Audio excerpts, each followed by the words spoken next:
Warahmatullahi wabarakatuh. Oke, kepada saudara-saudaraku kaum muslimin dimanapun saat ini Anda berada, berhubung beberapa hari yang lalu kembali direport oleh kaum tetangga sebelah, kaum terjemahan video-video ini, maka di sini saya akan kembali untuk membuat video untuk mengamankan agar bisa tayang kembali ini video gitu loh. Karena tadi malam saudara kita Nandar direport berjamaah oleh kaum terjemahan sebelah gitu loh. Oke, mari kita simak aja untuk mengamankan ini agar bisa ditonton oleh seluruh kaum muslimin dimanapun saat ini Anda berada. Oke, saya langsung aja ya. Oke, go.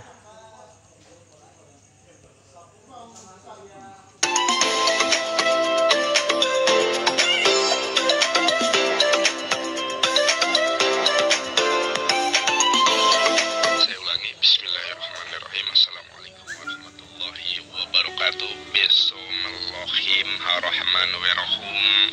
Hatailaillahim rafqul alamin. Ar-Rahmanirrahim. Malik yawm hadin. At-ta'na futalina sub. Barakatah Adonai Elohim Melek haolam. Masya Allah. Hamdan kasiran thayyiban mubarakan fih. Wassalatu wassalamu ala nabiyina Muhammadin wa ala alihi wa ashabihi ajma'in. Amma ba'd. Pada kesempatan video pada pagi hari ini, kenapa saya live streaming di Facebook? Karena tadi malam saya direport berjamaah oleh 500 lebih domba, sehingga akhirnya YouTube menghapus video saya tersebut. Nah, saya akan membahas sebagaimana judul yang telah saya berikan, bahwa ya MKC ternyata dia tidak pernah sekali-kali memiliki nama Muhammad KC. Nama asli beliau adalah Osman Cornelius. Lalu dari mana dia mendapatkan nama Muhammad? Ternyata nama Muhammad itu dia bilang ini ya, entah itu mengada-ngada atau memang betulan, dia bilang itu adalah nama panggilan. Nah, nama panggilan kenapa disematkan menjadi nama asli? Ini yang satu kekeliruan begitu ya. Nama panggilan yang diberikan oleh orang Arab, inilah salah satu kedustaan. Anda bisa melihat, meng-cross check di YouTube saya, bagaimana dia babak belur ya ketika diuji bahasa Arab. Bahkan ketika ditanya apa definisi matan, dia nggak paham. Padahal ya tentang kitab Mustalah al-Hadis ketika SMP atau madrasah sanawiyah itu sudah diajarkan apa itu definisi matan, apa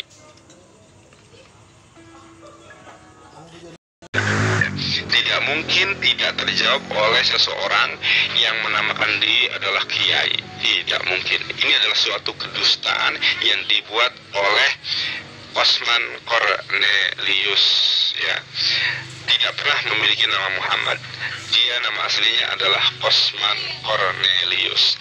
Yang menjadi pertanyaan besar bagi kita semua adalah kenapa dia memakai atribut Islam? Ya, kenapa dia memakai atribut Muslim, atribut kiai, pakai sorban, pakai kopiah, padahal dia katanya murtad 2014 yang lalu. Ya, ini pertanyaan yang sangat besar yang perlu kita jawab, yang perlu kita kritisi, yang perlu kita cermati, yang perlu kita amati.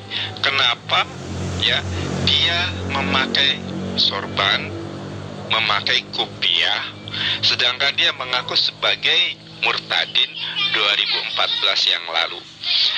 Ternyata si Paul Jang Trader ya, ketika ada isu bahwa si Osman Cornelius ini dilaporkan polisi, dia meminta donasi kepada teman-teman Kristiani agar memberikan bantuan kepada si Kosman ini.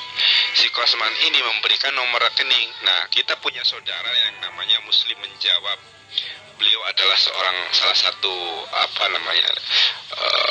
kaum muslimin pejuang Islam yang mengerti gitu, betul bisa melacak. Ternyata dia tidak pernah sekali-kali murtad dari Islam. Ya, tidak pernah. Kenapa? Karena dia memang seorang asli Kristiani, tidak pernah jadi murtad, tidak pernah berpindah agama. Dia hanyalah berpura-pura menjadi orang seperti Islam, sejatinya Kristiani. Saya akan mengambil sebuah ilustrasi sederhana bagi kita semua, ya, tentang apa yang terjadi kepada Kosman dengan memakai atribut Islamnya itu. Ya, silogisme ini cukup sederhana. Ya, Anda tahu seorang waria, tentu Anda tahu. Ya, seorang waria itu adalah sosok laki-laki sesungguhnya. Ya, bahkan saya juga punya itu teman waria. Ya, ketika saya lulus dari Muhammadiyah Sidoarjo, saya bekerja dan ada rekan kerja itu waria, ya, laki-laki, tapi gayanya kemayu begitu, seperti wanita. Siang hari bekerja, malam hari jadi waria. Ya, waria itu Anda tahu kan, pakai wig seperti wanita, bersolek seperti wanita, bahkan mohon maaf dia memakai payudara palsu. Ya, untuk menunjukkan apa? Untuk menutupi apa? Untuk menutupi bahwa sejatinya, bahwa seyogianya dia itu adalah laki-laki. Untuk menutupi kelaki-lakiannya, untuk menutupi bahwa dia adalah seorang pria, dia berdandan seperti halnya seorang perempuan. Ini yang terjadi kepada Kosman. Ya, Kosman ini adalah seorang Kristen tulen. Ya, setelah Muslim Menjawab satu channel YouTube melacak jati dirinya, ternyata dia adalah seorang penginjil. Oleh karenanya kita harus hati-hati, saudara. Banyak tipu-tipu, banyak ya di dalam Matius 10 ayat ke-16 kan, cerdiklah seperti ular, tuluslah seperti merpati. Ya, dan kita teringat dengan sebuah sejarah yang tidak mungkin terhilangkan, yang tidak mungkin terhapus di dalam sejarah, ya, kemerdekaan negara Republik Indonesia. Kita tentu mengenal dengan Snokhorgonje. Dia adalah seorang orientalis Belanda, ya, yang menjadi penasihat Belanda tentang gerak-gerik Belanda selanjutnya itu seperti apa, tentang langkah-langkah atau kebijakan-kebijakan yang harus diambil Belanda itu seperti apa. Nah, Snokhorgonje itu pernah mengusulkan, merekomendasikan untuk menyerang Aceh, ya, sama Hindia Belanda itu. Nah, dan Snokhorgonje ini adalah orientalis yang berpura-pura masuk Islam, ya, tidak setengah-setengah, saudaraku. Kalau Kosman Cornelius, Usman Effendi kan setengah-setengah begitu, ya. Kalau Snokhorgonje itu secara komprehensif, dia secara menyeluruh, dia rela, ya, memberikan waktunya berpuluh-puluh tahun untuk mempelajari Islam, untuk menghafal Al-Quran. Bahkan yang lebih keji, si Snokhorgonje ini menikahi putri dari seorang kiai yang ternama pada saat itu. Dan ketika putri sang kiai ini dinikahi dia, karena seorang kiai ini mengenal bahwa Snokhorgonje adalah seorang muslim yang taat, yang hafal Quran, begitu kan. Karena itu didikahkanlah oleh sang kiai ini. Tahu-taunya dia adalah Kristen. Ketika sudah punya anak, si Snokhorgonje mengatakan kepada istrinya, "Aku adalah Kristen, kamu ikut aku," kata si Snokhorgonje. Setelah melihat itu, streslah istrinya itu. Ternyata aku ditipu oleh seorang yang bernama Snokhorgonje. Akhirnya sang kiai mendengar informasi ini dari putrinya. Bayangkan seorang kiai yang punya pondok pesantren mengetahui bahwa anaknya dinikahi oleh seorang Kristen yang mengaku-ngaku sebagai Islam, bahkan dia hafal Quran. Mana tidak ada yang stres? Streslah dia, frustasilah dia. ya. Dan cara-cara ini rupanya diikuti ya oleh agen-agen rahasia mereka, sehingga mereka sekarang kita lihat banyak sekali kesaksian-kesaksian aku menerima Yesus dan lain sebagainya, tetapi kesaksiannya itu penuh dusta. Oleh karenanya tidak ada satupun dari mereka para murtadin yang berani berdebat dengan aku. Kenapa? Karena mereka mengaku sebagai banyak agen-agen pion-pion yang sengaja mereka munculkan sejatinya adalah Kristian. Pak Dimas Sa'diyah, Cornelius Kosman Kernus, mereka itu sejatinya Kristian ya. Kita harus waspada. Kemudian Yudi Mulyana, kita juga harus waspada ya. Banyak sekali ya, karena memang mereka itu harus cerdik seperti ular dan tulus seperti merpati. Ketika saya membahas ini di YouTube ya, ada lebih sekali, baru 3 menit ada lebih 500 orang, 600 orang yang melihat, tiba-tiba langsung video saya terhapus. Dan ketika live streaming itu tidak mungkin dihapus saudara oleh YouTube, kecuali ada yang nge-report berjamaah. Dan rupanya mereka mereport akun YouTube saya, akhirnya video tersebut harus musnah. Oleh karenanya saya memberikan kesaksian di sini. Kenapa? Betapa pentingnya. Ternyata mereka itu berpura-pura si Kosman itu. Jadi saudara-saudaraku jangan tertipu oleh tampilannya. Tampilan si Kosman itu memang untuk menipu saudara-saudari sekalian, sebagaimana silogisme tentang seorang waria. Ya, ingat, seorang waria itu kan berdandan selayaknya perempuan untuk menutupi kelaki-lakiannya. Ya, begitupun Kosman berdandan ala kiai, ala ustadz untuk menutupi bahwa jati dirinya adalah seorang Kristen tulen.